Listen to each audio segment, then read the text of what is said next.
Good evening. Welcome to our study again tonight.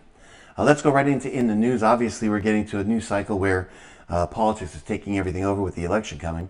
But we want to talk about things political, but also other things that are happening. So let's talk about this one. It's under prophecy. Israel, I want you to know, is 89% secular. So and it follows America, unfortunately, in almost everything it does. This is why Antichrist will really center himself there during the tribulation. And this one's a little bit of a proof of it. I'm not real crazy about this article because it's not favorable to Israel, but I want you to hear it. Israel goes cashless. A few days ago, a new initiative promoted by Prime Minister Benjamin Netanyahu was announced, removing 200 shekel bills from circulation as a first step to abolish cash altogether within a few years. The official excuse? Fighting financial crimes and black money in the Arab society. For those who aren't aware, 1.6 million citizens in Israel are Arab, which stands for about 17% of the country's population. Let me also add this to that. I've been saying for a long, long time that when a country goes cashless, specifically America, they will take out their large bills first. I remember in the 70s, there used to be a $500 bill, and they took it out. I think the next bill America's going to take out, which will show you their cashless bend, will be the $100 bill. They'll call it in. They'll give us several months for people to bring them in, but after that, they won't be legal tender anymore. And that's how a country goes cashless. They pull out their fiat currency, the large fiat currency. Israel's doing it right now. Let's go a little bit further and tell you this one.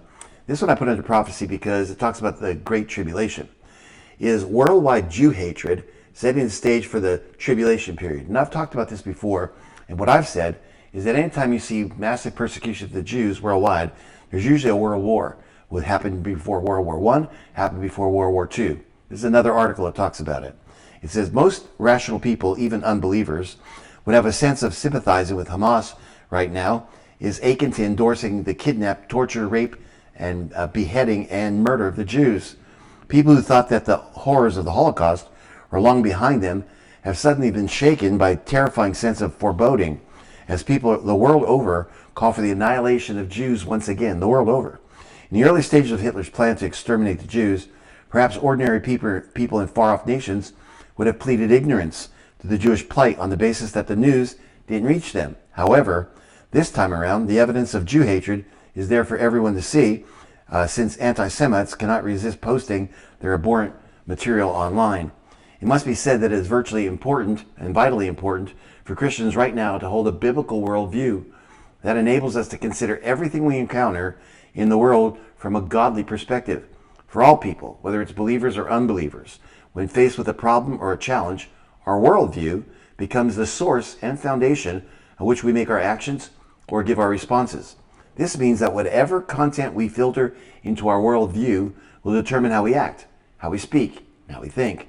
Therefore, it's probably of little surprise that the most vulgar displays of anti-Semitism have been found on colleges and university campuses, because many colleges and universities of this era are indoctrinating their students with political, progressive, and unbiblical views and ideas. Students are taught what to think rather than how to think. If you go up against them, your grade suffers. There is a tyranny in higher education that is gravely harming this nation. Many are taught that the only paradigm for which to view the world is the oppressor and the oppressed. Those are the catchwords. Either you're an oppressed class or you're the oppressor class. Ostensibly, the education system, including lower grade schools, has sought to address cultural and racial prejudice, but has in fact inflamed the culture and race wars. For example, James Logan High School in California offers a course in ethnic studies and social justice that aims to teach students to challenge and criticize power, oppression, capitalism, white supremacy, imperialism, and colonialism. So what we're talking about is really that indoctrination of our youth, and we've seen it. Don't be fooled, though, by the benign-sounding names of ethnic studies. It's simply critical race theory in disguise. It's cleverly crafted deception that essentially promotes hostility among the races. It actually widens the gap between the races. The challenges aren't about education. They're about incitement to take action to disrupt and dismantle America's fundamental social and political institutions. And that goes right down to the heart of Marxism. Marxism wants to divide their people so that people would trust the government rather than each other. Education institutions are no longer focused on raising socially adjusted, educated people. New education standards and related benchmarks are focused on instilling a seed within people that leads to hostility against anyone who belongs to the oppressor class. That is why, despite the horrors of Hamas terrorist attacks in Israel, many refuse to see Israel as oppressed. Long ago, it was determined by social justice crusaders that Israel will perpetually fall into the category of oppressor.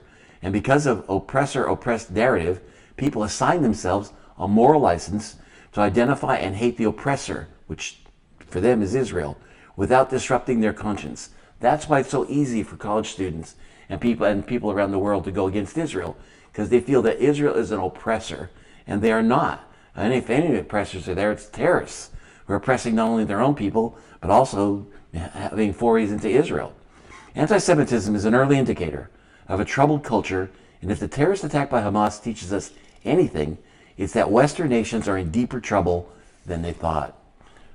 Talking about the election, let's talk about New World Order. In the face of controversy, who will certify this election? This is shocking, and a lot of people don't know it. I'm not going to read it to you, but I'm going to talk to you about it. The election has to be certified. If you remember January 6th, when obviously they had a lot of problems back during the Biden-Trump election of 2020, it had to be certified.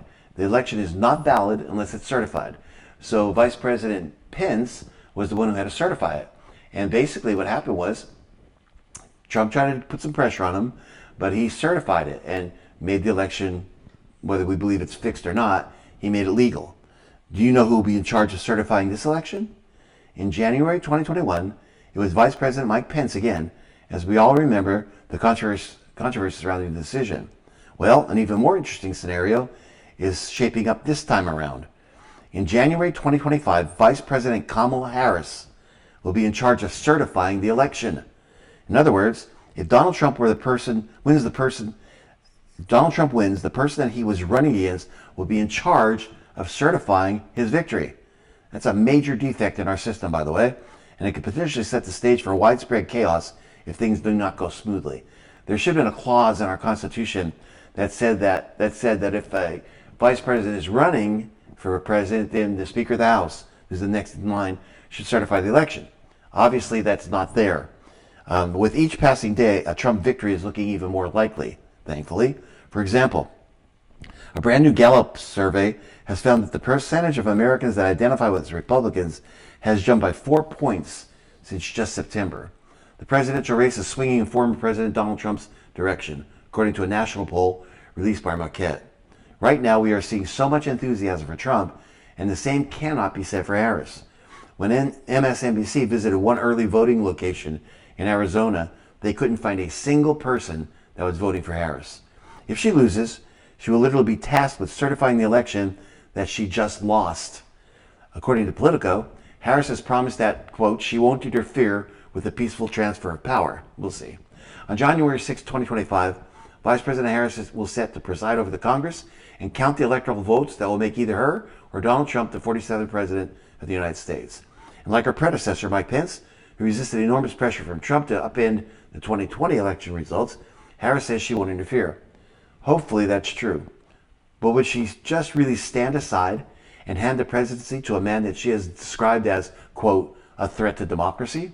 Just consider what Harris said about Trump earlier this week. Quote, a second Trump term is a huge risk for America. He is increasingly unstable and unhinged, and he is out for unchecked power and control over your lives. If she truly believes that Trump is going to end democracy in the United States, would she feel compelled to take action? That's a question a lot of people will be asking. Already, many on the left are suggesting that the 14th Amendment could be used to block Trump from taking office. What does it say? Well, it says that anybody running for any office, I'll paraphrase it, in the United States would have, if they have engaged in insurrection or rebellion against the same or given aid or comfort to the enemies thereof, they cannot hold public office. I really hope the Democrats do not consider such a course of action if Trump wins this election. And I really hope that we see a very peaceful transfer of power, no matter who wins. Unfortunately, many of our leaders continue to make statements that are not helpful at all. For example, Joe Biden just said that he is very much looking forward to seeing Donald Trump get sentenced and put away to prison. He said they say quite loud that he admitted that his DOJ is working to jail Trump after the election. I want to watch that sentence, Biden gleefully said, hoping Trump is jailed. If Donald Trump loses this election, he's going to go to prison for the rest of his life. So the truth is, this election means everything to Trump. Of course, this election also means everything to tens of millions of Americans on both sides of the political spectrum. No matter what the outcome is, I fear that there will be unprecedented chaos in our streets. I don't think this thing's going to be very easily digested. Hopefully, I'm wrong about that. Hopefully, cooler heads will prevail. But in our current political environment, which is extremely hostile, I'm certainly not optimistic about what lies ahead. Let's go a little bit further and tell you about New World Order and the UN. The UN empowers itself this week to world government with no Biden administration pushback. We've been expecting the United Nations to fully empower itself from an international cooperative body to an international governing body, world government, one world government for some time. The globalists have dreamed of this, and constitutionalists have feared it for 80 years. This past week, UN resolutions have called for a UN-led one world government. Wow, if you're a student of prophecy, that ought to perk your ears up, because that's exactly what the Antichrist is going to rule over. I believe the UN will be a big part of the Antichrist system. And so they made headway this week to try to get a resolution for them to be a one world government system. Now let's talk about Israel. It's unfortunate that in our news media in America, they're so preoccupied with just one thing, because we are on the brink of a war that could become a world war. This is something that we should be hearing every day. We should be listening to what's going on, because this is heating up like no one's ever seen. Israel usually has skirmishes for maybe 6 days, like the 6-day war, or 2 weeks, but never as long as over a year and a month. And so we're seeing it get even worse. And obviously you heard some of it, but let me give you a little bit more. This article says the timing and targets for Israel's attack on Iran have already been selected. Can you imagine what a full-blown war between Israel and Iran would look like? We are literally on the verge of an apocalyptic war in the Middle East. It makes you think about Jesus saying wars and rumors of wars. But it isn't getting much attention in the Western world because everyone's so focused on the upcoming U.S. presidential election. So I completely understand why people are so focused on this election. But what's about to happen in the Middle East has potential to change the course of history in the world. Once Israel attacks Iran, nothing ever will be the same. Iran has already promised to hit Israel back extremely hard, and that would compel Israel to attack again. Once these two heavyweights start pummeling each other, it may be virtually impossible for anyone to stop the fight until it's decisively concluded. They both would want to wipe each other out. And that's what we're facing right now in the Middle East. According to CNN, U.S. officials are saying that they expect Israel to attack Iran before the U.S. presidential election on November 5th. I actually don't believe that. I think they're going to do it after, but we'll see. If the report is accurate, that means that the attack on Iran will almost certainly occur before the end of October. CNN is also reporting that Israel's military plan for a strike on Iran is already ready. If the plan is ready, that would seem to infer that the specific targets have already been selected. And of course, the United States is putting pressure on Israel not to bomb the oil fields or the nuclear plants, which is totally wrong. They should be able to take them out that way. They'd hurt their economy, they would shut them down. But the United States is putting pressure on, which, why, I have no idea. The United States doesn't even have a clue, and this administration doesn't have a clue what they're doing. And it lines up perfectly with a report that was just put out in the Times of Israel. A report by Khan Public Broadcaster said the political echelon that decided on targets without specifying which officials or decision-making forum is there have already done so. The targets are clear. Now it's a matter of time, an Israeli source told the broadcaster. That sounds pretty definitive to me. And it's clear that an attack is definitely coming. It's imminent. The only question now is what day will it happen? Because we're days away from attack. Will the Israeli government wait until after the Feast of Tabernacles to launch the strike? If so, it would appear that the last week of October, this article says, would be most likely a window of time for the attack. And so that's what's going on right now. Of course, it's always possible that the Israeli government could order the attack to happen right away, even now. But we just don't know. But what we do know is that the Iranians have told us over and over again what happens if Israel attacks. In fact, the foreign minister of Iran just made it very clear to the head of the UN. Iran's Foreign Minister Abbas Araghchi warned UN Chief Antonio Guterres that Tehran is ready for a decisive and regretful response if Israel attacks this country in retaliation to the almost 200 ballistic missiles that they fired at Israel on October 1st. An Iranian response would almost certainly be quite a bit larger than the missile attack that we witnessed on October 1st. So needless to say, such an Iranian response would not cause the Israelis to back down. Matter of fact, it would pull out all stops. Israel instead would hit back even harder. And then there would be all-out war between Iran and Israel. So are we ready for that? As the world waits for the Israeli attack on Iran to begin, the IDF just continues to hammer targets all over Lebanon.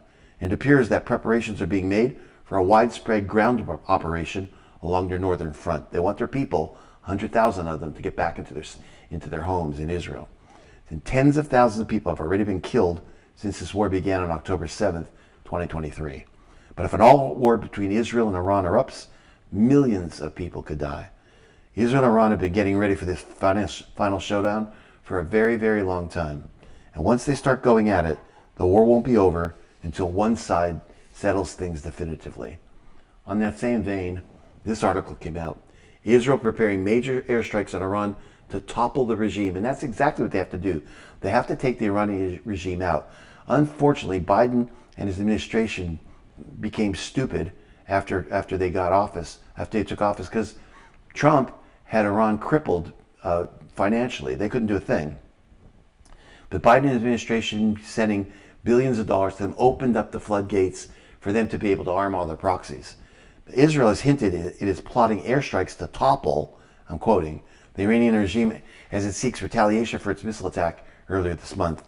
Tel Aviv has been narrowing down its targets to Iran's Islamic Revolutionary Guard Corps and its volunteer paramilitary force as it consults the U.S. on its response, the Times has reported. I wish they wouldn't consult the United States.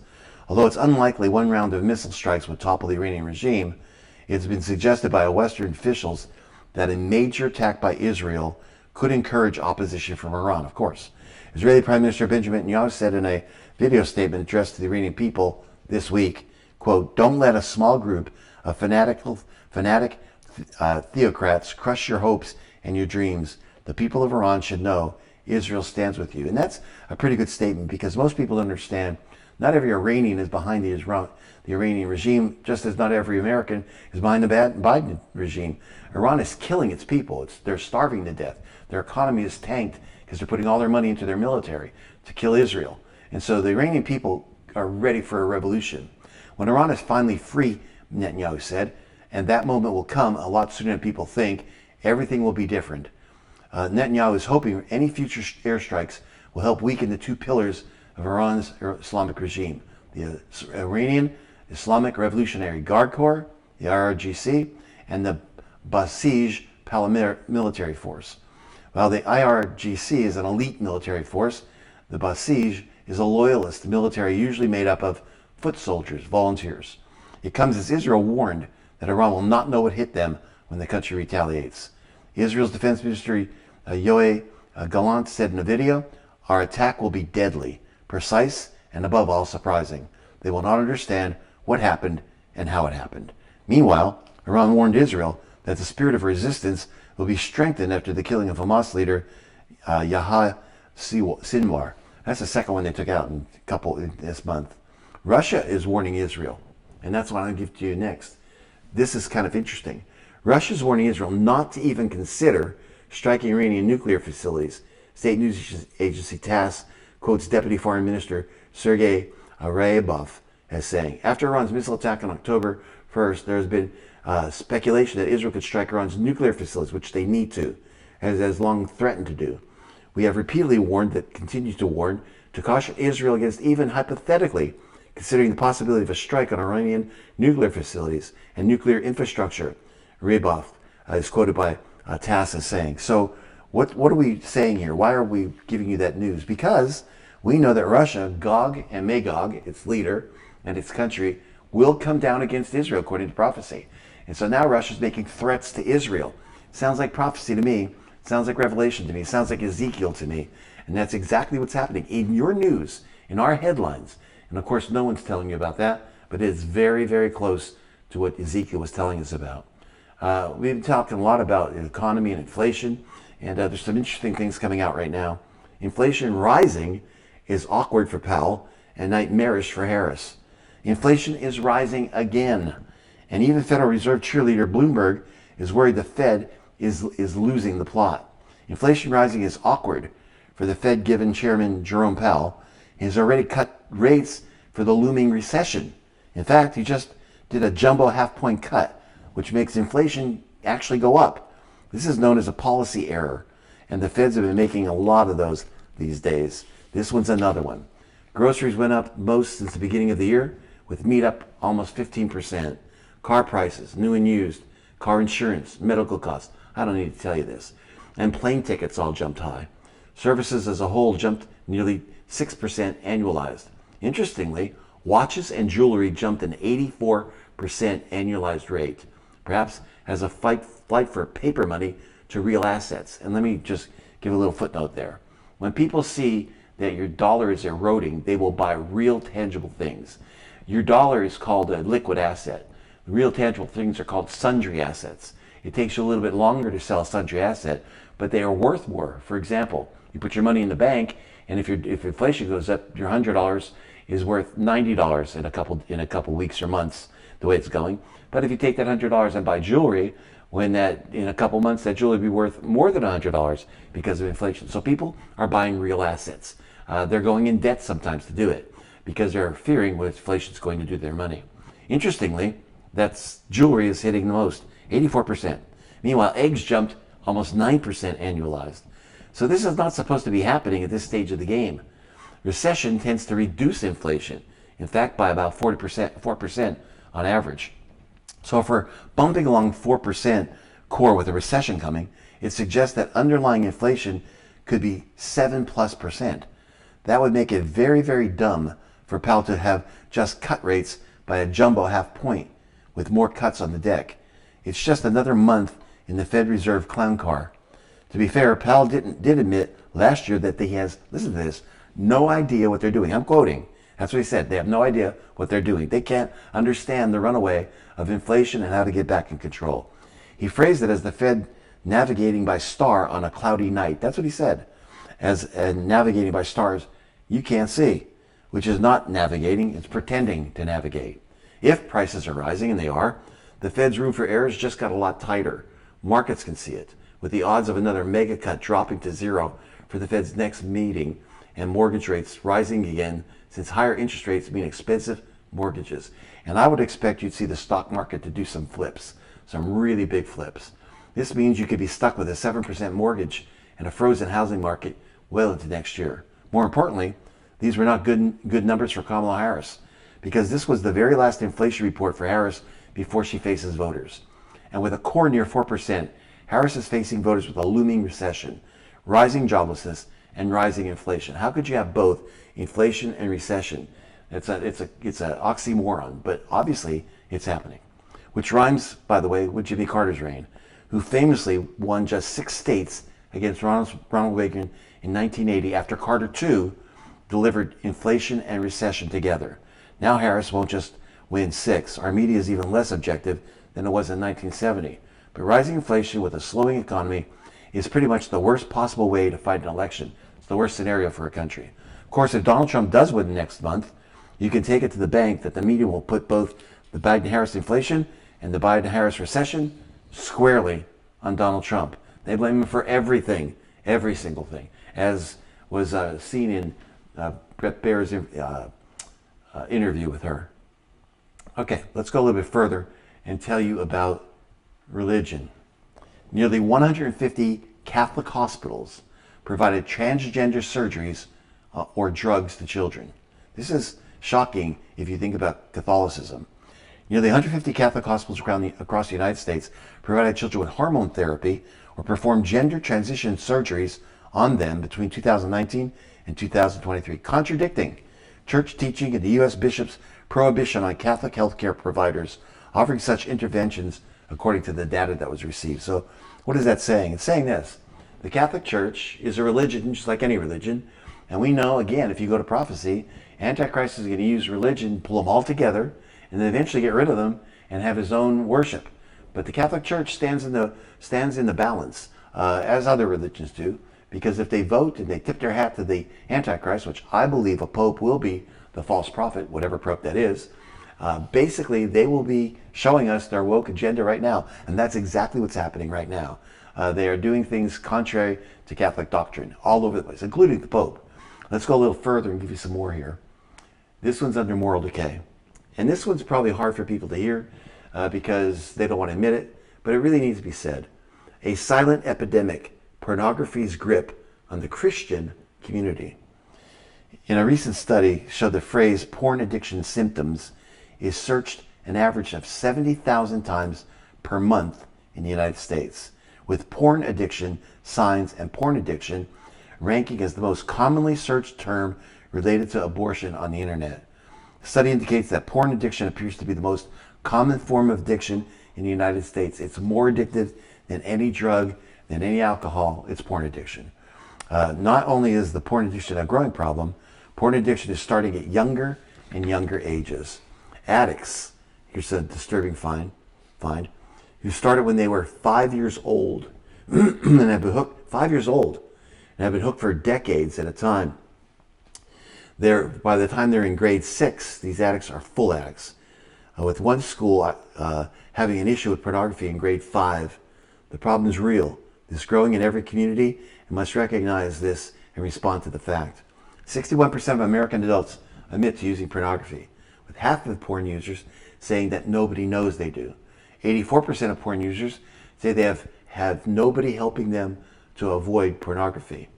44% still mistakenly believe that if they only view a little bit of porn, it will not impact other aspects of their life.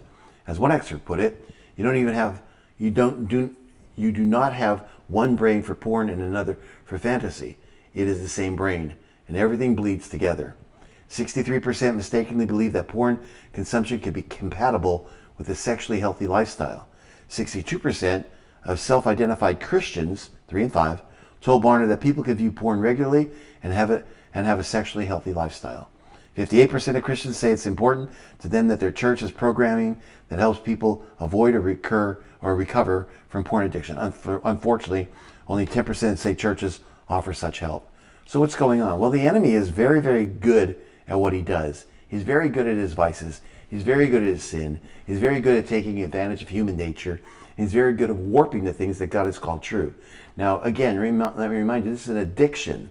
This isn't something that people just do because they want to do it. It's an addiction. Once you get into it, it's very, very difficult to get out of it. And so basically, 18% of teens say that the struggle is current, and 86% say that they feel porn use is common among pastors. And by the way, I've been to pastors' meetings, and I've been to pastors' meetings all over the United States, and they're right.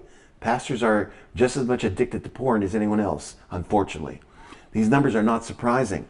In our digital age, young people will be categorized on online culture. That's pornography, entertainment, and social media, or by their parents. Most young people receive next to no instruction or mentorship on healthy sexuality, while they are simultaneously bombarded by destructive and often vile messages from their culture. You don't have to be a porn addict to get stuff sent to your phone. I mean, it's just unbelievable how it's just saturated our culture. The good news is that many of those struggling want to get help. They want help. Some of them are in, especially Christians, I believe are in a trap. They don't want to face the guilt of saying something to their peers or people around them, so they hide their sin.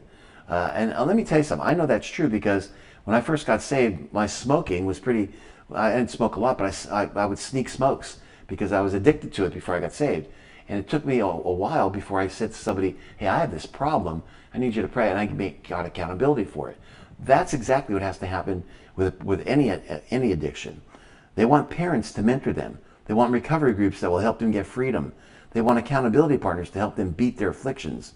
And so they know that pornography is destructive, but feel trapped and are often too ashamed to ask for help. And that's a shame. So today, if you're out there, and again, I don't want to take anything for granted, if you are suffering from that, I know you're saved, I know you love God, but if you are suffering from that, tell someone. As hard as it is, tell someone. Let yourself be accountable. That's part of your cure, if not all of it. All right, that's in the news for tonight. I want to